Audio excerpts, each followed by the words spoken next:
ಅಂಗವಾಗಿ ಲಹರಿ ಮುಕ್ತ ಸಮಾಜ ನಿರ್ಮಾಣದ ಸಂಕಲ್ಪದೊಂದಿಗೆ ಮಂಜೇಶ್ವರ ಪೊಲೀಸ್ ಠಾಣಾ ಮತ್ತು ವ್ಯಾಪಾರಿ ಏಕೋಪನ ಸಮಿತಿಯ ಸಂಯುಕ್ತಾಶ್ರಯದಲ್ಲಿ ಹಮ್ಮಿಕೊಂಡಿದ್ದ ತೂಫಾನ್ ದಿ ನಾರ್ಕೋ ಹಂಟ್ ಅಭಿಯಾನವು ಅತ್ಯಂತ ಯಶಸ್ವಿಯಾಗಿ ನಡೆದಿದೆ.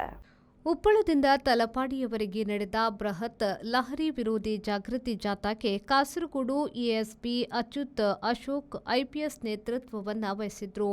ಮಂಜೇಶ್ವರ ಶಾಸಕ ಎಕೆಎಂ ಅಶ್ರಫ್ ಕಾರ್ಯಕ್ರಮವನ್ನು ಉದ್ಘಾಟಿಸಿ ಮಾತನಾಡಿದರು. ಮಧ್ಯಾಹ್ನ 3 ಗಂಟೆಗೆ ಆರಂಭವಾದ ಈ ಜಾಥಾದಲ್ಲಿ ಶಾಲಾ ವಿದ್ಯಾರ್ಥಿಗಳು, ಎಸ್ಪಿಸಿ ಕೆಡೆಟ್ಗಳು, ಡ್ರೋಮಾ ಕೇರ್ ಸದಸ್ಯರು ಸೇರಿದಂತೆ ನೂರಾರು ಮಂದಿ ಪಾಲ್ಗೊಂಡಿದ್ದರು. ಸೇ ನೋ ಟು ಡ್ರಗ್ಸ್ ಎಂಬ ಘೋಷವಾಕ್ಯದಡಿ ಎಲ್ಲರೂ ಒಗ್ಗೂಡಿ ಲಹರಿ ವಿರೋಧಿ ಪ್ರತಿಜ್ಞೆಯನ್ನು ಸ್ವೀಕರಿಸಿದರು. ಕಾರ್ಯಕ್ರಮದಲ್ಲಿ ಮಾತನಾಡಿದ ಎಸ್ಪಿ ಅಚ್ಯುತ್ ಅಶೋಕ್ ಅವರು ಯುವ ಪೀಳಿಗೆಯನ್ನ ಮಾದಕ ದ್ರವ್ಯಗಳ ವಿಷ ವಲಯದಿಂದ ಮುಕ್ತಗೊಳಿಸಿ ಆರೋಗ್ಯಕರ ಭವಿಷ್ಯವನ್ನು ರೂಪಿಸುವುದು ನಮ್ಮೆಲ್ಲರ ಆದ್ಯತೆಯಾಗಬೇಕು. ಈ ನಿಟ್ಟಿನಲ್ಲಿ ಪೊಲೀಸ್ ಇಲಾಖೆ ಹಾಗೂ ಸಾರ್ವಜನಿಕರ ಸಹಭಾಗಿತ್ವ ಅತ್ಯಗತ್ಯ ಎಂದು ಕರೆ ನೀಡಿದರು. പരിപാടികൾ നടത്തിക്കൊണ്ടിരിക്കുകയാണ്. ഈ പരിപാടിയിലേക്ക് സ്വാഗതം ചെയ്യുക എന്നുള്ള കർത്തവ്യമാണ് എന്നിൽ ഏൽപ്പിച്ചിട്ടുള്ളത്.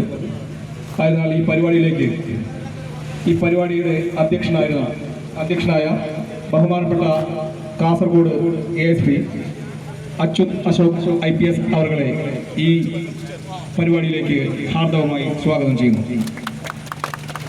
അടുത്തതായി ഈ പരിപാടിയുടെ ഉദ്ഘാടനത്തിനായി എത്തിച്ചേർന്നിട്ടുള്ളത് നമ്മുടെ ബഹുമാനപ്പെട്ട മഞ്ചേശ്വരം MLA ശ്രീ എകെഎം അഷ്റഫ് അവരെ ഈ യോഗത്തിലേക്ക് ഹാർദവമായി സ്വാഗതം ചെയ്യുന്നു.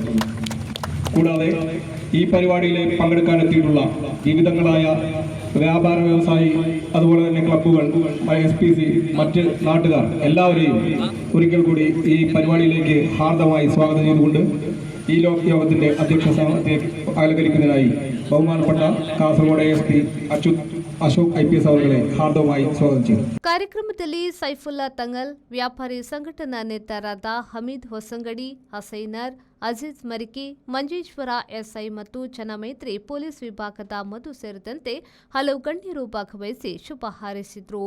ಈ ಅಭಿಯಾನವು ಲಹರಿ ಮಾಫಿಯಾಗಳಿಗೆ ಕಠಿಣ ಎಚ್ಚರಿಕೆಯನ್ನ ನೀಡಿದ್ದು, ಮುಂದಿನ ದಿನಗಳಲ್ಲಿ ಇಂತಹ ಜನಜಾಗೃತಿ ಕಾರ್ಯಕ್ರಮಗಳನ್ನು ಮತ್ತಷ್ಟು ಬಲಪಡಿಸಲಾಗುವುದು ಎಂದು ಸಂಘಟಕರು ತಿಳಿಸಿದ್ದಾರೆ.